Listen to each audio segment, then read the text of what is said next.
are the dreamers, believe us now. Sunday morning we'll drive to... Surfing has been around for hundreds of years, and today it is one of the most distinct parts of Southern Californian culture.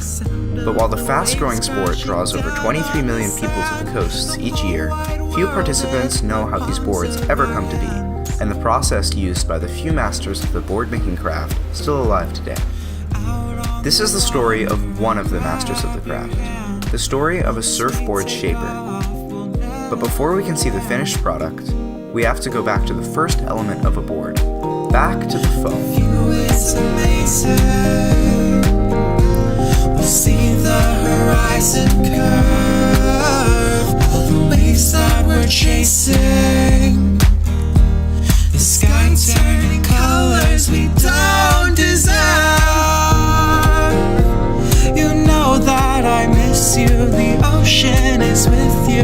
Ventura Beach there, that time that I kissed you.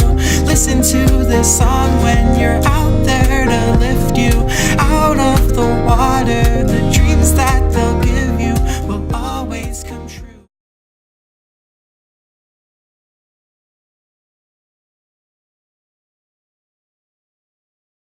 I grew up in Hermosa Beach, and there was 4 surfboard factories in Hermosa.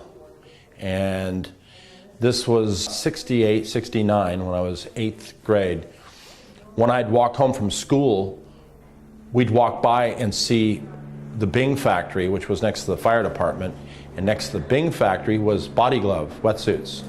So we'd dig in their trash and get wetsuit things and go home and try to make like gloves to put your hands in. It was free. So meanwhile, when we were there at the Body Glove factory, we could see Bing's guys and the door would be open and we'd look in the door, you know, and they'd have scraps of cloth in the trash, and so we'd go and we'd dig the trash and grab what we wanted.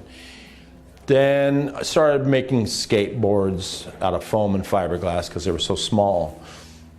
And then next thing I know, I started going to the factory down farther that had Greg Knoll there, and they had drums of resin that had like a gallon of resin on the bottom of the drums.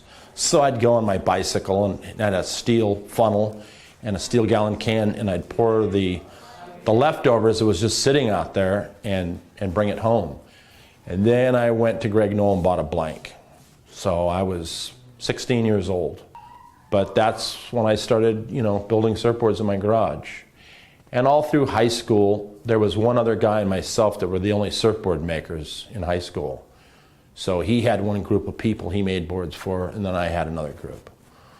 And most of my friends all had to work at like McDonald's for jobs, and I was able to build surfboards to make money. Back when I was in high school, the biggest obstacle was learning how to be professional without working in a shop. Those guys had trade secrets. And so when I first got the job offer, and Phil Becker got me my job at Rick Surfboards, he saw a couple of boards I'd done outside glassing for, and he asked me to bring one by. I brought one by, he looked at it, and then he called Rick Stoner in to check out what he saw. And Rick took me in the back there, and he gave me a job foiling fins. I was so surprised and so happy to be able to do that, because that opportunity was just not given out, you know. And then so much went on where, you know, I got more involved in a company that was very competitive, and we were making boards for Japan in the late 70s, early 80s. And then it seemed like the surfboard business kind of went flat.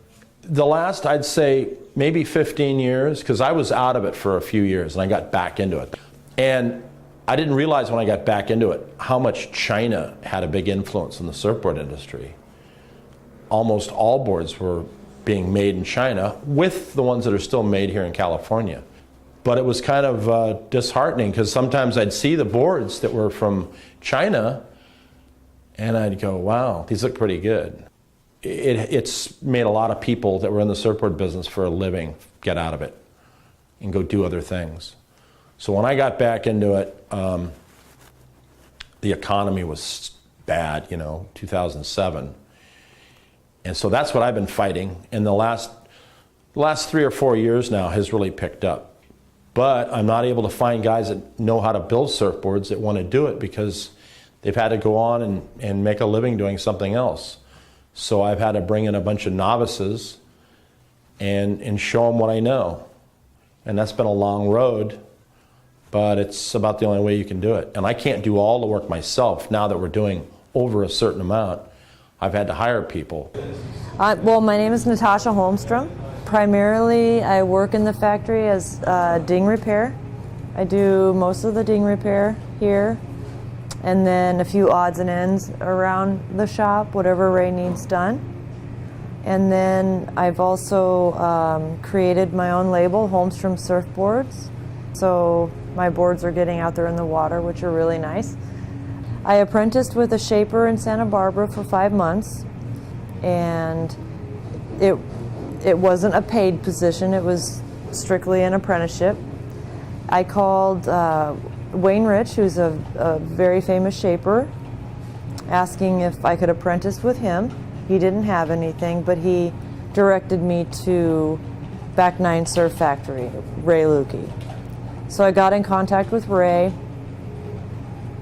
He said, come on in, we need help with repair. Since then I've moved up here just so I could be closer to work. So yeah, I'm here 7 days a week. I can't get enough of the shop. Ray Lukey's a mentor of mine. He's taught me a lot. And I'm just really fortunate to be able to work in this factory with the people that I do.